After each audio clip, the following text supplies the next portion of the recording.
नमस्कार। जे boss retail YouTube channel में आप सबका हार्दिक स्वागत है। उम्मीद करता हूं कि आप कुशल से होंगे। इंद्रधनुष की एक और कड़ी के साथ मैं आप लोगों के सामने उपस्थित हूं। इस बार हम लोग बात करेंगे अमेरिकी लोकतंत्र पर। अमेरिका के इतिहास में पहली बार वहां के हाउस ऑफ रिप्रेजेंटेटिव यानी कि हमारे यहाँ जिस तरह से लोकसभा है, वहां प्रतिनिधि सभा जो कहलाती है, उसके स्पीकर को हटाया गया है। यानी कि ये अमेरिकी लोकतंत्र के इतिहास में पहली बार ये घटना हुई है। ऐसा हुआ क्यों, देखने की बात है। इसलिए हुआ कि अमेरिका की प्रतिनिधि सभा हाउस ऑफ रिप्रेजेंटेटिव में जो विपक्षी पार्टी है, जो रिपब्लिकन पार्टी है, यानी कि जिसके राष्ट्रपति मिस्टर ट्रंप हुआ करते थे, उन्हीं की पार्टी अब विपक्ष में है। तो प्रतिनिधि सभा में उनका जो सदस्य है वो स्पीकर हुआ करता है। जो स्पीकर हैं केविन मैकार्थी, अमेरिकी सरकार को आर्थिक संकट से बचाने के लिए उन्होंने एक बीच का रास्ता निकालना शुरू किया और उसमें थोड़ा सा प्रयास भी किया, क्योंकि रिपब्लिकन्स को सबसे ज्यादा ये था कि सरकारी बजट में कटौती की जानी चाहिए।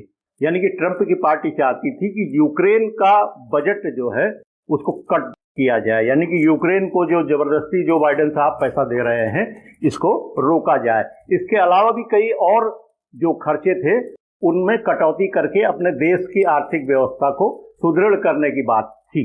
तो स्थिति ये आ गई थी कि अमेरिका में अगर 1 अक्टूबर की 12 बजे रात तक स्टॉप गैप बजट का जो बिल है वो अगर पास नहीं होता तो वहां पर सारे सरकारी खर्चे रुक जाते।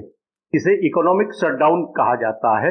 इकोनॉमिक शटडाउन की वजह से वहां की जो क्राइसिस मैनेजमेंट है या जो प्रशासन है, उसने कहा कि हम एयरपोर्ट चालू रखेंगे और इसके अलावा जो बॉर्डर में पेट्रोलिंग हो रही है वो रखेंगे, यानी कि बॉर्डर की सेवाएं रखेंगे। तो इस तरह से 2-3 सेवाओं का जो फेडरल सरकार है, वहां की जो केंद्रीय सरकार है, संघात्मक सरकार जो है, वो ये खर्चे उठाती है। तो कई खर्चे हैं जिनको उनको कट डाउन करना पड़ता।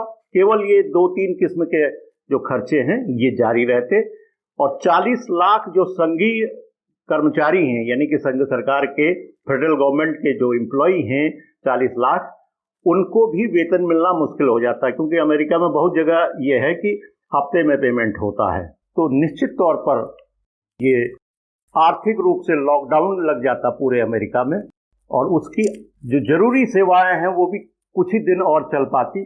उसके बाद बड़े संकट की स्थिति थी। इस संकट से उबारने में मैकार्थी ने जो एक अच्छे राजनेता, यानी कि अपने एक सच्चे देशभक्त की तरह से जो कार्य किया, तो उनकी पार्टी के ही कुछ लोगों को ये बुरा लग गया। जो उन्होंने बजट पास किया, सबसे बड़ा यह है कि यूक्रेन को जो मदद दी जानी थी उसको ये जो स्टॉप गैप बजट जो है उसमें इसको शामिल नहीं किया गया है। और ये बजट पास हो जाने से अमेरिका को अगले 45 दिन तक के लिए राहत मिल गई है। यानी कि अब नवंबर 15-16 तक वो अपना बजट क्लियर कर लें और जो बीच में अवरोध पैदा हो रहे हैं, जो दिक्कतें आ रही हैं, उनको दूर करें। डेमोक्रेटिक पार्टी के सदस्य जो बाइडेन साहब हैं, जो अभी अमेरिका के राष्ट्रपति हैं, तो सरकार को प्रतिनिधि सभा और वहां सीनेट, जैसे हम लोगों की राज्यसभा है वैसे ही वहां पर सीनेट हुआ करती है। 50 राज्य हैं अमेरिका में और हर राज्य से 2 प्रतिनिधि, यानी कि 100 सदस्यों का जो सदन है वो सीनेट है और वो राज्यसभा की तरह काम करता है। लेकिन बजट दोनों जगह पास होना है। अब आते हैं केविन मैकार्थी ने जो काम किया, यानी कि जो स्पीकर ने काम किया, तो उनके साथ कौन लोग थे? तो उनके साथ में दोनों पार्टियों के, यानी कि डेमोक्रेट्स भी थे और रिपब्लिकन्स भी थे। इस तरह से 335 लोग इस बजट बिल के पक्ष में आए। ये बात हो रही है प्रतिनिधि सभा की, हाउस ऑफ रिप्रेजेंटेटिव्स की। तो इसमें 335 लोग और कुछ ही लोग विरोध में थे, वो नगण्य, लेकिन ये बिल पास हो गया। दूसरी तरफ सीनेट में डेमोक्रेट बहुमत में है ही हैं, लेकिन इसके बावजूद मैकार्थी की अपील के बाद बिल्कुल दक्षिणपंथी जो रवैया था उनकी पार्टी का, उसको छोड़ा। तो उसमें 89 लोग इस बिल के समर्थन में आए और 9 लोगों ने इसका विरोध किया। इस तरह से ये बजट पास हो गया और अमेरिका एक बड़े आर्थिक संकट से बच गया। अब बात करते हैं इसका परिणाम क्या निकला। भाई, इससे जो बाइडेन सरकार तो आर्थिक संकट से मुक्त हो गई, लेकिन केविन मैकार्थी साहब ने अपने लिए एक जबरदस्ती का आबेल मुझे मार वाला जो किस्सा होता है वो कर लिया। अब स्थिति ये है कि केविन मैकार्थी को बाहर कर दिया गया है, यानी कि उसी हाउस ने। अब हुआ कैसे? हुआ ये कि 8 लोग रिपब्लिकन पार्टी के वो डेमोक्रेट्स के साथ मिल गए, 216 की संख्या हो गई और उन्होंने मिल करके केविन मैकार्थी को बाहर करवा दिया। यानी केविन मैकार्थी को हटाने का जो बिल लाया गया उसमें मोहर लगा दी। अब बिल कौन लाया? बिल लाया इन्हीं की पार्टी की, यानी कि रिपब्लिकन्स की ही पार्टी के सदस्य मैट गेट्स समेत 8 लोग डेमोक्रेटिक पार्टी के लोगों के साथ में मिल गए और उन्होंने जो है तो स्पीकर को बाहर का रास्ता दिखा दिया। हालांकि अब अभी अंतरिम व्यवस्था की गई है, एक बनाया गया है। अब अमेरिकी जो प्रतिनिधि सभा है उसको अगले कुछ दिनों में अपना नया स्पीकर चुनना है। पिछली जनवरी में, यानी कि जनवरी 2023 में ही ये मैकार्थी साहब आए थे और इनको चुनने के लिए कम से कम 15 बार जो है सदन में बहस करनी पड़ी थी, जबरदस्त बहसें हुई थी, तब जाकर के केविन मैकार्थी चुने गए थे। फिलहाल केविन मैकार्थी की राष्ट्रभक्ति, यानी कि अमेरिका के प्रति या उस देश में जिस देश के वो सदस्य हैं उसके प्रति जो उन्होंने प्रेम दिखाया, पार्टी लाइन से ऊपर उठ करके उन्होंने ये काम किया, उसको सैल्यूट किया जाना चाहिए। लगभग ऐसा ही कुछ मामला हमारे देश भारत में भी हो चुका है। 2004 से 2009 के बीच में हमारे लोकसभा अध्यक्ष थे, यानी कि स्पीकर थे सोमनाथ चटर्जी, और मार्क्सवादी कम्युनिस्ट पार्टी को वो बिलोंग करते थे। तो 2004 में मनमोहन सिंह जी की सरकार जब बनी तो इसमें कम्युनिस्ट पार्टी ने बाहर से समर्थन किया था और स्पीकर अपना बनाने के लिए उन्होंने जो है पेशकश की, तो उनका स्पीकर बना लिया गया।